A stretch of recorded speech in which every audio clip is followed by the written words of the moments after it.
Voici la correction de l'exercice 98, page 158 du livre Hyperbole. On vous donne une fonction f définie sur l'intervalle 0,5 par f de t égale 10 facteur de 1 moins exponentielle moins 0,3t. Dans la première partie, on va étudier une fonction. On vous demande de calculer f de 1. Alors, pour calculer f de 1, il suffit de remplacer t par 1. Ça fait 10 facteur de 1 moins exponentielle moins 0,3 fois 1, donc moins 0,3. Ceci est la valeur exacte de f de 1. On ne vous demande pas une valeur approchée, donc on va s'arrêter là. Question B. Étudier le sens de variation de la fonction f sur l'intervalle 0,5. Pour étudier les variations d'une fonction, il faut calculer la dérivée et étudier le signe de cette dérivée. Donc, on va calculer f' de t. Alors, f' de t, on a le 10 qui va rester. La dérivée de 1, c'est 0. La dérivée de moins exponentielle moins 0,3t, c'est moins 0,3 exponentielle moins 0,3t.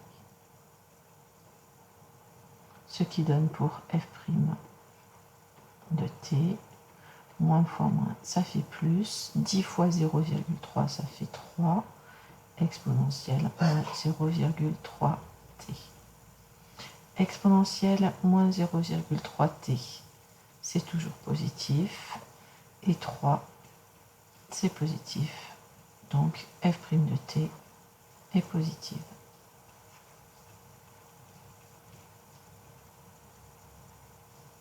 Si f' de t est positive, on en déduit que f est croissante.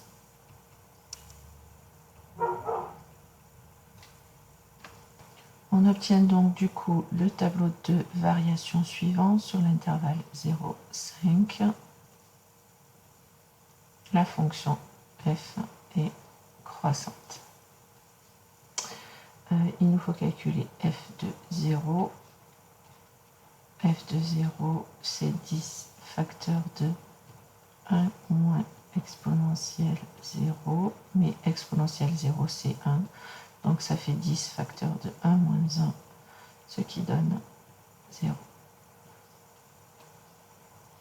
On va calculer aussi f de 5,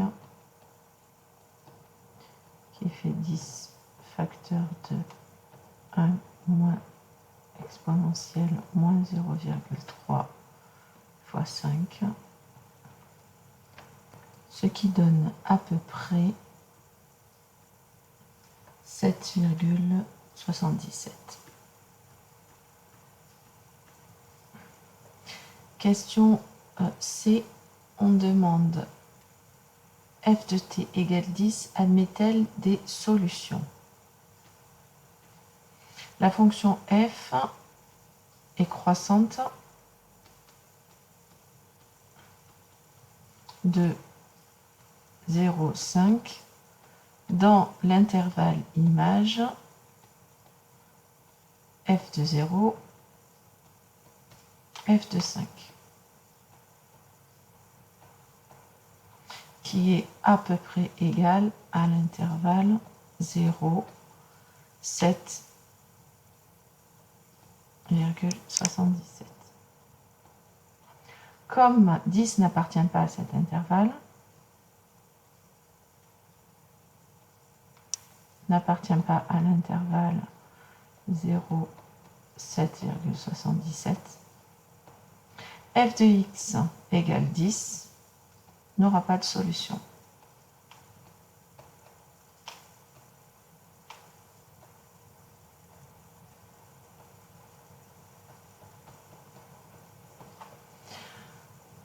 Voyons ce qu'il en est maintenant de la question D. On admet que l'équation f de t égale 5 admet une unique solution. Alors, on va juste regarder pourquoi. Ici, la valeur image, c'est à peu près 7,77. La fonction étant croissante, elle va forcément passer à un moment donné par la valeur 5. Forcément, à un moment donné, ici, il y a 5.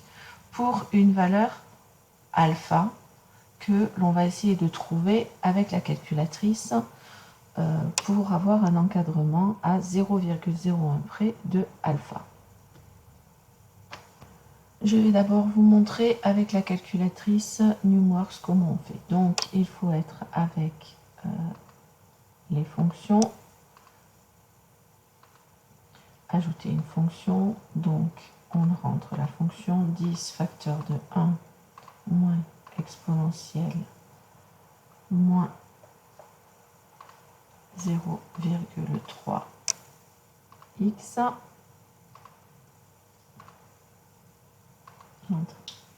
Ensuite, ce qui va nous intéresser, ce n'est pas le graphique, mais c'est le tableau de valeurs. Donc, on va faire un tableau de valeurs. Pour le moment, c'est très bien. Il est réglé avec un pas de 1. Donc, on cherche une valeur qui va encadrer notre valeur alpha. On sait que alpha a pour image f de alpha égale 5. Donc, on constate ici que f de 2, c'est à peu près 4,5. f de 3, c'est à peu près 5,9. Et comme notre fonction f est croissante, alpha va être compris entre 2 et 3. On va régler l'intervalle de manière à changer celui-ci et essayer d'affiner notre solution. Donc on sait que alpha est compris entre 2 et 3. Cette fois-ci, on ne met pas un pas de 1, on met un pas de 0,1. Et on va faire le tableau. Donc on cherche toujours la valeur pour laquelle f de alpha vaut 5. On constate ici que f de 2,3 c'est à peu près 4,98. f de 4 c'est à peu près 5,1. Donc alpha est compris entre 2,3 et 4. On règle à nouveau notre intervalle de manière à avoir la valeur la plus petite 2,3, la valeur la plus grande 2,4. Et cette fois-ci on diminue encore le pas avec un pas de 0,01 puisque c'est la précision qui nous intéresse. Et on constate ici que f de 2,31 c'est 4,99 à peu près, f de 2,32 c'est 5,01, donc notre valeur alpha est comprise entre 2,31 et 2,32. Je vais vous montrer la même chose avec les calculatrices Casio. Donc pour la calculatrice Casio, il faut être en mode table. Donc je vais effacer la fonction que j'ai ici et je rentre la fonction qui m'intéresse. 10 facteur de 1 moins exponentielle de moins 0,3 x.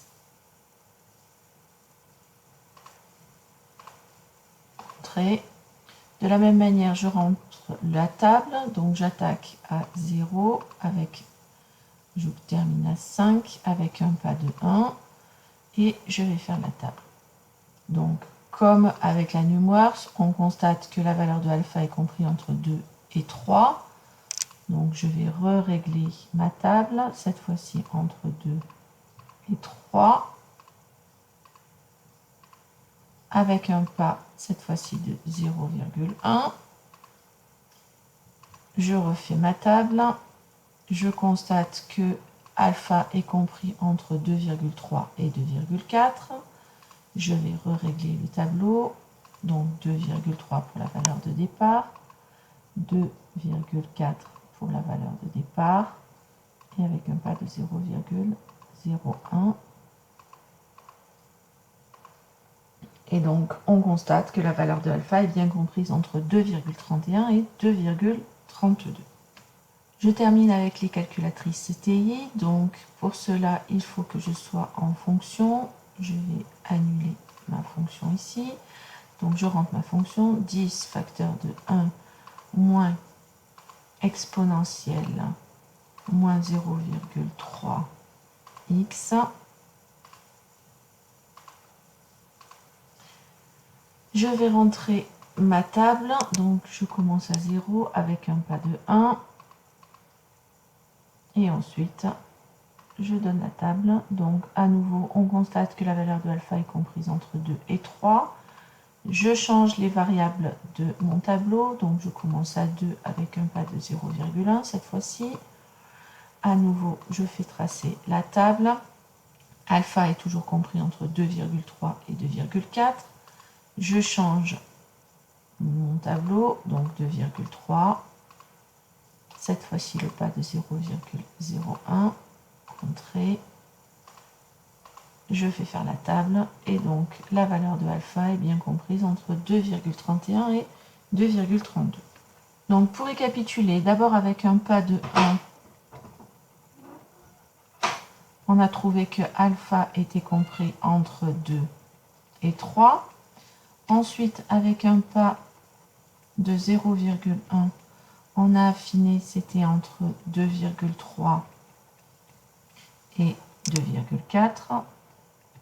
Et puis, pour terminer, avec le pas de 0,01, on a trouvé que alpha était compris entre 2,31 et 2,32. Nous allons maintenant passer à la partie B qui est l'exploitation des résultats. Donc un incendie a ravagé pendant T jours, T compris entre 0 et 5, une forêt de 50 hectares dans une région. La superficie en hectares brûlée par les flammes au bout de T jours est modélisée par la fonction que nous avons étudiée à la partie A. Donc on nous demande de répondre aux questions en se servant des résultats trouvés à la partie A. Quelle est la superficie de forêt brûlée après une première journée, arrondir au dixième? La valeur que l'on cherche ici, c'est pour un jour, donc vu que le nombre de jours correspond à T, c'est en fait f de 1. f de 1, on l'a déjà calculé précédemment. Donc f de 1 est égal à 10 facteur de 1 moins exponentielle moins 0,3 et ça fait à peu près 2,6. Donc, au bout d'un jour, à peu près, la superficie brûlée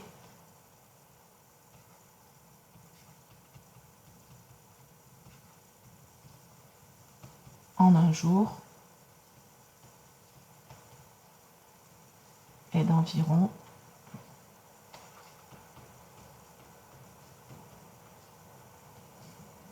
2,6 hectares.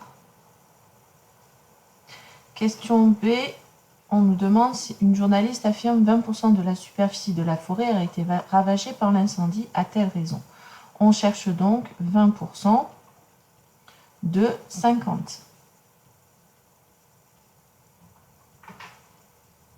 20% de 50 hectares, ça fait 20 sur 100 fois 50, ça fait donc 10. On cherche donc à savoir au bout de combien de jours f de t égale 10. Or, on a vu précédemment que ça n'avait pas de solution. Donc, l'affirmation de la journaliste est fausse.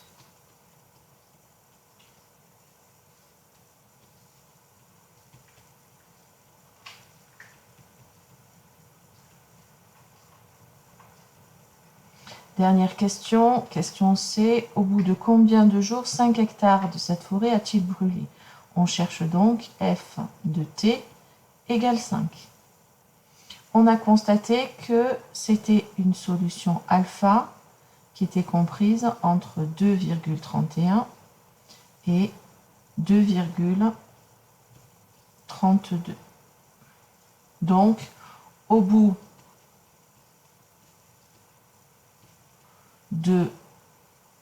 d'environ 2,31 jours, 5 hectares ont brûlé.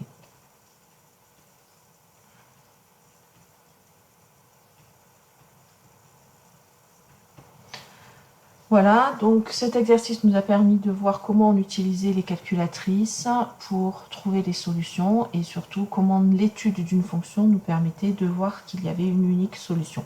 Même si ça n'a pas été démontré, en utilisant le tableau de variation, vous avez pu comprendre pourquoi alpha était la solution unique. Voilà, si vous avez des questions, n'hésitez pas à me les poser par mail et j'y répondrai le plus rapidement possible.